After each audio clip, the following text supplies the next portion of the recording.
Saudações investidores. Bitcoin agora cotado a $39.700. Bitcoin que tem um dia daqueles.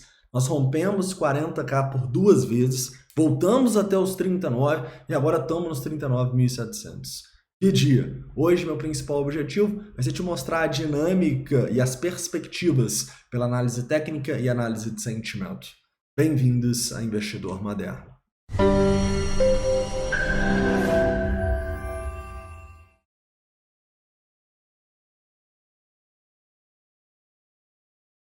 Investidores, hoje eu quero começar falando um pouquinho no 4 horas aqui no Bitcoin para vocês, para mostrar a zona importante que a gente está rompendo e zonas que estão por vir também, que se a gente romper, a gente pode sim ter uma reversão dessa tendência de baixa, enfim. Depois a gente vai abaixar o tempo gráfico por 1 hora para entender o padrão gráfico aqui, os suportes e resistências no curto prazo. Também quero falar do S&P 500, que subiu 2,47 hoje, ajudando o Bitcoin. E a gente vai fazer uma análise do S&P Futuros, que já está aberto nesse momento e está caindo um pouquinho. Vamos discutir um pouco sobre isso, tá? Mas antes de começar, não esquece de deixar o like, se inscrever caso não seja inscrito, deixar todas as dúvidas, críticas e sugestões nos comentários. Antes que eu me esqueça, no final, a gente vai mostrar como que foi a dinâmica aqui do primeiro rompimento dos $40 mil, do reteste, tudo que aconteceu aqui com as instituições, com as sardinhas, foi bem impressionante, tá bom? Então a gente vai conversar um pouquinho sobre tudo isso. E se você não conhece esse site aqui, ele é o TRDR, tá? Nós ainda estamos com a promoção com 7 dias gratuitos para quem não tem conta. Então cria sua conta, vai estar no primeiro link da descrição, tá? E hoje a gente vai falar bastante aqui da dinâmica pela análise de sentimento. Vamos lá. Então, começando aqui, investidores, no 4 horas, acho importante a gente lembrar que realmente a região dos $40 mil parece ser a zona decisiva. Repara que o preço não consegue fechar candles importantes acima dessa zona, né? Se a gente começar a fechar aqui, para mim é o primeiro bom sinal de que o Bitcoin pode reverter essa tendência de baixa, tá? Antes da gente fechar aqui acima, eu fico um pouco receoso, já que muito dessa alta pode ser explicada pelo próprio S&P 500, né? Afinal, se o S&P 500 começar a despencar, a gente pode simplesmente voltar a cair. Lembrem-se, a gente ainda tem algumas resistências importantes, a gente voltar um pouco no tempo aqui, até esses topinhos entre os 40.500 e os $41 mil, tá? O rompimento dessa região aqui, para mim, provavelmente reverte a tendência de baixa do Bitcoin, beleza? Mas é uma zona complicada, vamos ver aí o que vai acontecer nas próximas horas. Falando um pouco do 1 hora aqui, a gente já pode deixar mais claro aqui, né? Realmente a gente continua no nosso padrão aqui, sem grandes definições ainda. Tivemos outro volumaço aqui, então a gente já destaca, né? No topo, resistência importante, $40.350. No fundo aqui, ó, suporte importante, $38.800. Romper os $38.800 para mim seria muito ruim para o preço, tá? Mas a gente continua tendo alguns suportes até a região dos 38.400. Mas se romper essa região aqui, nessa tendência de baixa que a gente ainda continua, depois desse volumão, eu realmente vou enxergar problemas para o preço e provavelmente a gente vai ver um Bitcoin rompendo para baixo de maneira bem ruim, tá? Em compensação, se rompe aqui, ótimo sinal. Se continua, a gente confirma a alta, beleza? Assim como se romper os 38.400 aqui, a gente confirma a baixa.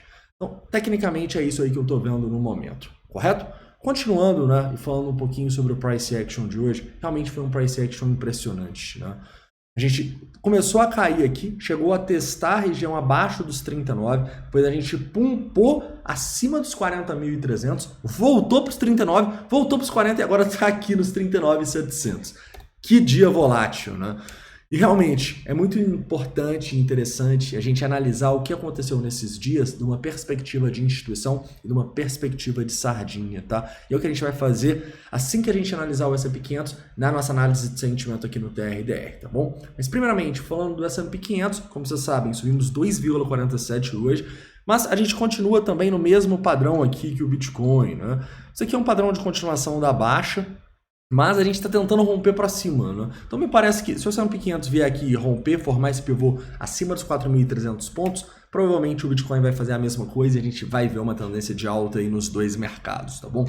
Em compensação, se o S&P 500 vier e perder aqui os 4.180, provavelmente a gente vai ver uma tendência de baixa aqui. Cara, tá impressionante, né? O quanto os gráficos estão parecidos. Então a gente não pode fechar os olhos para essa correlação aqui que a gente vê. Só lembrando que normalmente o Bitcoin cai mais e sobe mais, né? Tirando isso, parece basicamente o mesmo movimento aqui e os dois estão muito correlacionados, né? O S&P 500, infelizmente, ainda é mais forte do que o Bitcoin, então ele dita mais para onde o Bitcoin vai do que o Bitcoin em si. Muita gente fala, não é o Bitcoin, não é o S&P 500, é a Nasdaq. Mas várias empresas que estão no S&P 500 estão na Nasdaq também, galera. Então não faz muita diferença, tá? O que você preferir, pode escolher aí para usar a sua correlação. Nós usamos o S&P 500 aqui porque é um índice maior, tá? Tem mais empresas, representa melhor o mercado. A Nasdaq representa mais o setor de tecnologia e outros, né? Mas grande parte de tecnologia. Então, quando a gente fala S&P 500, Nasdaq, cara, até mesmo S&P 500 e a Nasdaq são muito correlacionados, tá? Então, o Bitcoin vai estar correlacionado com os dois, tá? Tem gente reclamando disso, relaxa, galera, tanto faz o que ele está correlacionado. O importante é que as maiores ações do mundo estão influenciando o Bitcoin, correto?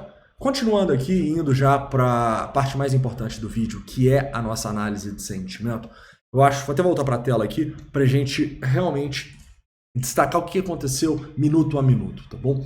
Vamos lá. No vídeo de mais cedo, né, a gente sabia que tinham muitas instituições acima aqui e o preço estava corrigindo, correto? Para o que acontece quando a gente chega mais abaixo? Eu acho que a gente estava por aqui, né, umas 11 horas, não tinha muita instituição. O preço começou a cair aqui, olha quem que apareceu. Quem que são esses aqui? Deixa eu ir só aqui para a tela. Essas aqui são as nossas queridas instituições colocando ordens abaixo no preço e criando suporte até aquela região dos 38.300 dólares, que era uma região importante. A partir daí, o preço encontrou suporte e fez um movimento bem inesperado, na minha visão, tá?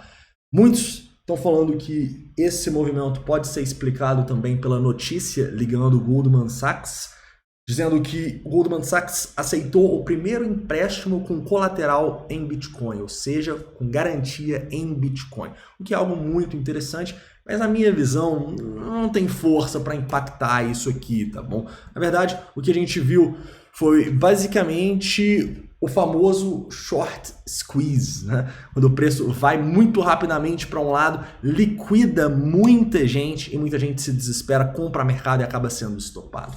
Então repara que quando a gente teve esse movimento, a gente teve 6 milhões de dólares de liquidação e a gente também teve 240 milhões de compra a mercado. Além disso, a gente pode destacar que o nosso Open Interest caiu e o nosso Long Short Ratio deu uma subidinha, depois caiu, ficou no 0 a 0.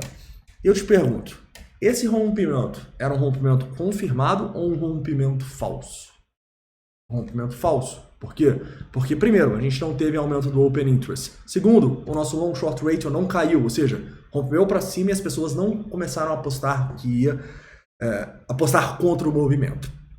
Terceiro, muitas pessoas acabaram entrando e sendo liquidadas, né? Ou seja, quem acabou shortando e não colocando stop foi liquidado. Muita liquidação como o próprio nome diz, a liquidez que as instituições buscam. Então, quando elas pegam essa liquidez, elas normalmente mandam o mercado para o outro lado. E para finalizar, muita gente comprou a mercado aqui. Você vê isso tudo, cara, você não compra, tá? Você vende, beleza? Por quê? Porque você está vendendo onde as pessoas estão perdendo dinheiro e onde as pessoas estão se desesperando e comprando. É onde você quer vender, tá?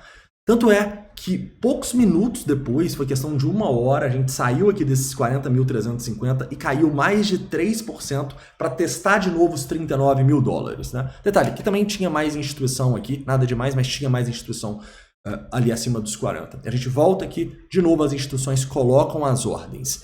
E aqui ficou uma doideira. O mercado não sabia para onde ia.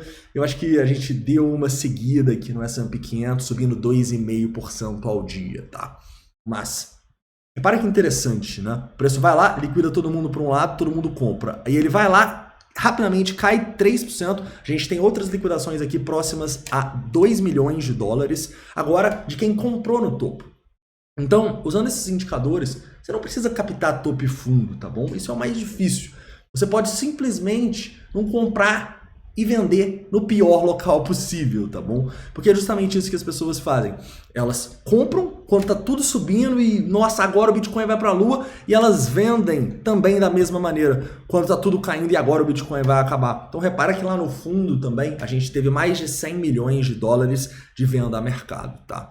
Teve bem mais compra, né? Foi um movimento mais forte, mas para que os topos e os fundos foram formados nos pontos onde a gente teve maior liquidação e maior venda ou compra a mercado, tá? Interessante, né? A partir daí a gente começou a consolidar, teve uma compra a mercado grande ali, de novo acima dos 40, consolida nessa região, não consegue romper o topo e estamos nessa aí agora consolidando aqui.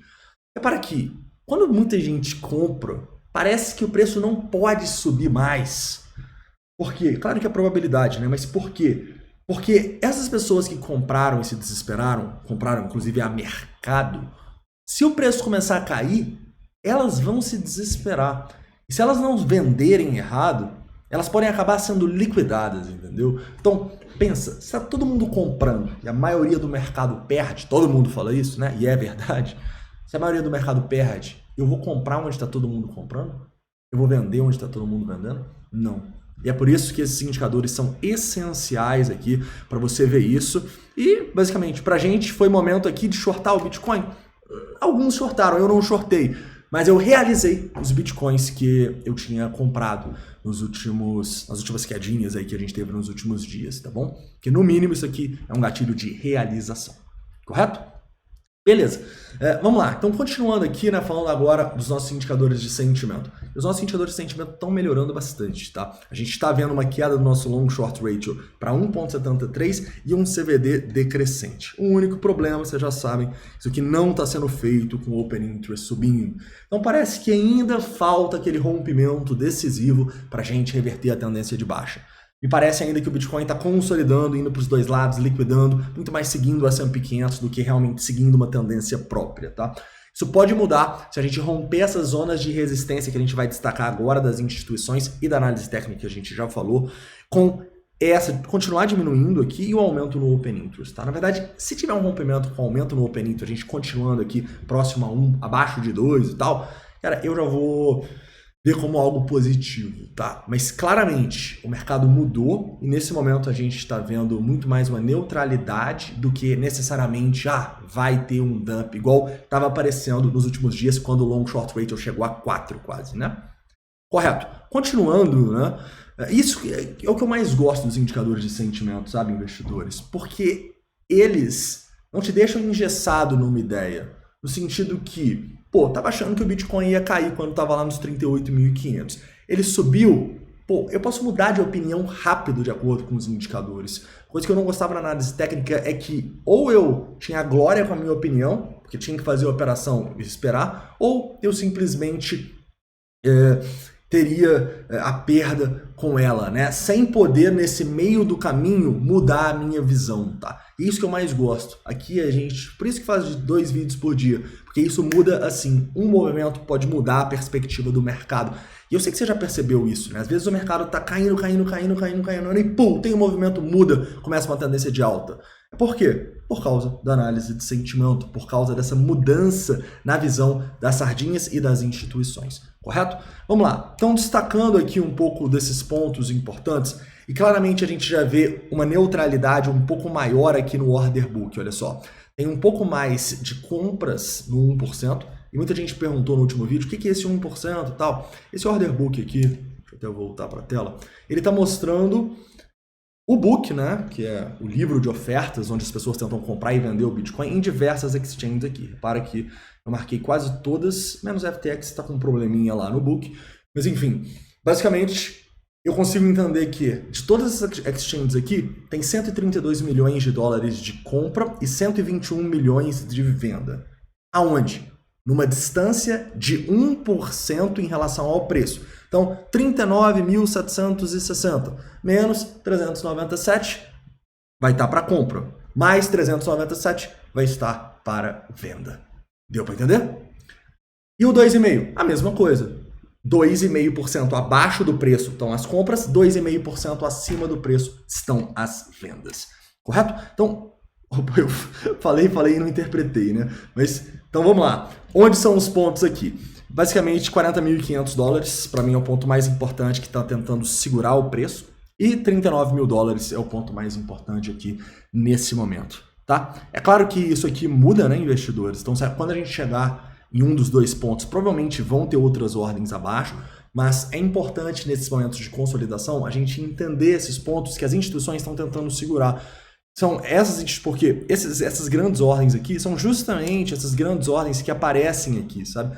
Essas instituições, elas têm um poder em relação ao mercado. Então, quando a ordem dela é ultrapassada, muitas vezes ela tem que tomar uma decisão. Às vezes, ela muda de opinião. Ou seja, pô, tô tentando shortar. Minha ordem, passou da minha ordem, ela pode mudar de opinião. Mesma coisa pro outro lado, entendeu? Então, as ordens dessas instituições sempre são pontos importantes, tá? Porque elas sempre tentam manipular o mercado. Nem sempre conseguem, né? Mas muitas vezes sim, né? O que a gente sempre vê. Só pegar o exemplo de hoje, por exemplo, que incrível que foi esse movimento. Beleza, investidores? Então é isso, tá? Espero que vocês tenham gostado do vídeo. Realmente o Bitcoin deu uma neutralizada aí, muito correlacionados com o S&P 500, né? Eu particularmente ainda estou esperando essa demonstração de força para me expor mais, estou muito pouco exposto agora, esperando o Bitcoin demonstrar essa força para aí sim a gente ficar otimista e olhar para cima, tá? Mas se a gente começar a romper para baixo, tomem cuidado, os 39 mil ali é uma zona que se a gente perder, 39, 38 e 800 ali, se perder, podemos ter problemas, tá? Então, dia de indecisão, mas achei importante trazer para vocês aqui essa dinâmica no dia de hoje, que foi realmente uma loucura no ar. Beleza? E no vídeo de amanhã a gente fala um pouco sobre os trades que a gente fez essa semana, tá? Já que foi um dia muito volátil, preferi falar sobre isso hoje. Um forte abraço e até amanhã.